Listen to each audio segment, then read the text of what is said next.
Greetings aviators, welcome back to the channel. This is Romeo Tango. Now, one of the critical things in aviation is the ability to communicate and to communicate effectively. Now, the way in which we often do it in aviation is via radio. In the early days of radio, communication was difficult because of range issues and quality of transmission.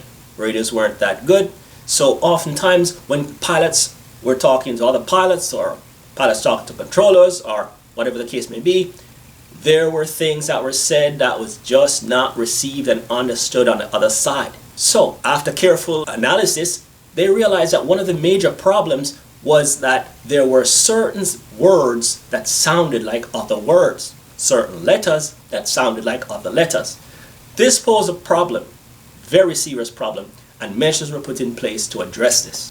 The de facto official language of aviation happens to be English.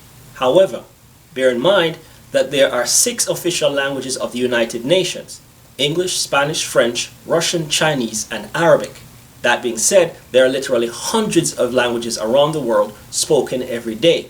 So the fact that all these countries have decided to use English as their official language of aviation speaks volumes. However, it was felt that because these people didn't speak English naturally, there had to be some concessions made as to them understanding us. Because one of the things that affected language to language barrier is the pronunciation of words and letters, and an alphabet was developed which we call the phonetic alphabet, and it goes something like this: Alpha, Bravo, Charlie, Delta, Echo, Foxtrot, Golf, Hotel, India, Juliet, Kilo, Lima, Mike, November, Oscar, Papa, Quebec, Romeo, Sierra, Tango, Uniform, Victor, Whiskey, X-Ray, Yankee,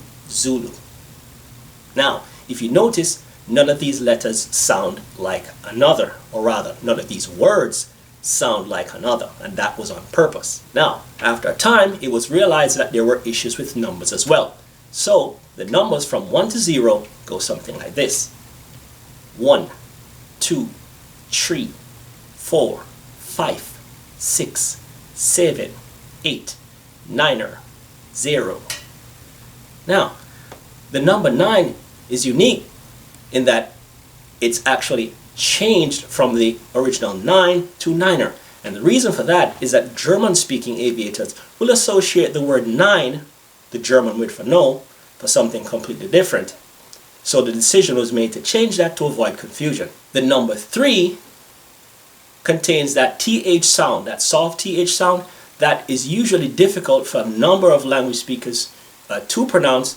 Notably, French speakers have some difficulty with that TH sound. So the decision was made to drop that and just go with the tree sound. The word thousand is also adjusted, and we pronounce it as thousand. Another thing that we use and say quite a bit in aviation is decimal. We might say change frequency 120.7. Fortunately or unfortunately, the word decimal is pronounced decimal, presumably because it might cause confusion with another word. So guys, there you have it. Communication in aviation is critical, and pronunciation of our words as well as our letters and numbers can either help or break that chain. In many countries, controllers who are not native English speakers, in some countries where they are, the controllers are required to have what's called an English Language Proficiency Certificate, which is basically a display of how well they're able to speak and understand English. There are some countries or some speakers who are exempt, but by and large it was seen as a way to level the playing field and bring some standardization to aviation communication.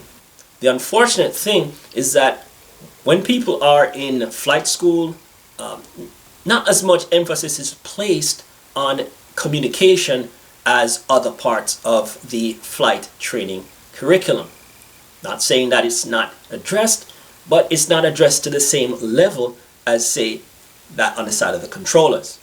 As such, what we oftentimes see is young pilots that are perhaps gaining in their proficiency of controlling the aircraft, but their ability to communicate is sadly lacking. So my advice to young pilots is to practice, practice, practice. Out there in your daily life, you're driving around, you're walking, you're reading a book, start looking at the words you see in terms of Alpha, Bravo, Charlie, Delta, Echo, and so on.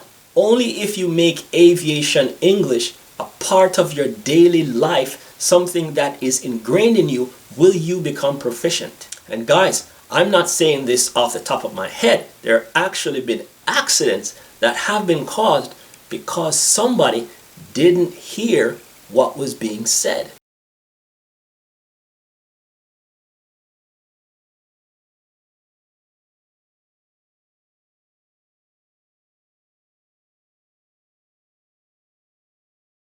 So guys, like I said, the only way to get it is to do it.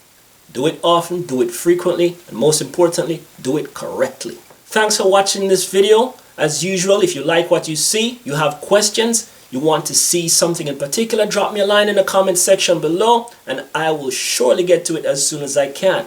In the meantime, be good out there, be safe, and be kind to yourselves and one another.